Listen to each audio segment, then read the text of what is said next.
BJP সাংসদ তথা আদিবাসী নেতা খগেন মুর্মু এবং বিধানসভার বিরোধী দলের চিফ হুইপ শঙ্কর ঘোষের উপর প্রাণঘাতী হামলার প্রতিবাদে সোমবার মালদায় জোরদার আন্দোলনে নামল বিজেপি এবং বিধানসভার বিরোধী দলের চিফ হুইপ শঙ্কর ঘোষ তাদের দুজনকে লক্ষ্য করে একদল উন্মত্ত জনতা প্রাণঘাতী হামলা চালায়।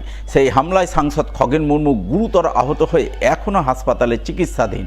তাই এই হামলার প্রতিবাদে সোমবার মালদা জেলা বিজেপির পক্ষ থেকে মালদা শহরের বুকে ধিক্কার মিছিল, ডিএম অফিস ঘেরাও অভিযান, অবস্থান বিক্ষোভ কর্মসূচি পালনের ডাক দেওয়া হয়।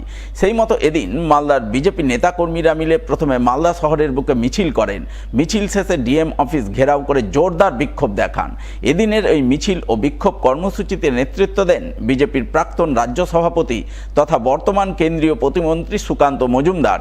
এছাড়া উপস্থিত ছিলেন বিজেপির দক্ষিণ মালদার সভাপতি অজয় গাঙ্গুলি, উত্তর মালদার সভাপতি প্রতাপ সিং, বিজেপি নেতা অম্লান ভাদুরী, নীলাঞ্জন দাস, হবিবপুরের বিজেপি বিধায়ক জোয়েল মুর্মু, মালদা কেন্দ্রের বিজেপি বিধায়ক গোপাল চন্দ্র সাহা সহ আরও অনেকেই।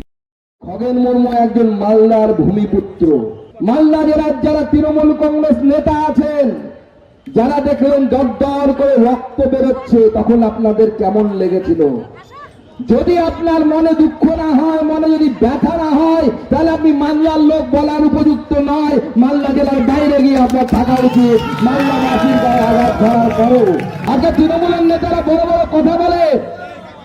এখানকার তৃণমূল কংগ্রেসের জেলা সভাপতি নাম তার বক্সি, সে বড় বড় বক্সার মনে করে নিজেকে, বলে খুড়ো পুলিশটা সরিয়ে দিয়ে রাস্তায় বেরিয়ে তোমাকে রিক্সাওয়ালা পর্যন্ত জুতো ছুঁড়ে মারবে।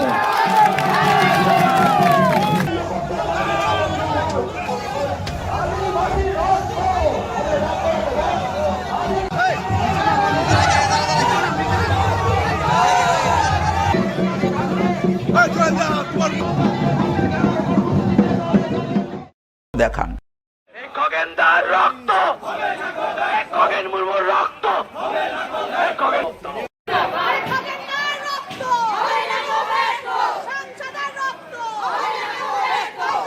অত বড় বাপের বেটা হয়েছে বিজেপি নেতাদেরকে পেটাবে। অত বড় বাপের বেটা হলে না, নিজে যে দলটা করতে, আরএসপি দলটা করতে, এখনো বাপের বেটা হলে বুকে দম নিয়ে ওই দলটা করার ক্ষমতা দেখাতে পালিয়ে আসতে না ওখান থেকে তৃণমূল কংগ্রেসে। তৃণমূলের প্রাণ ওই এসআইআর এর মধ্যে আছে, ভোটার লিস্টে আছে।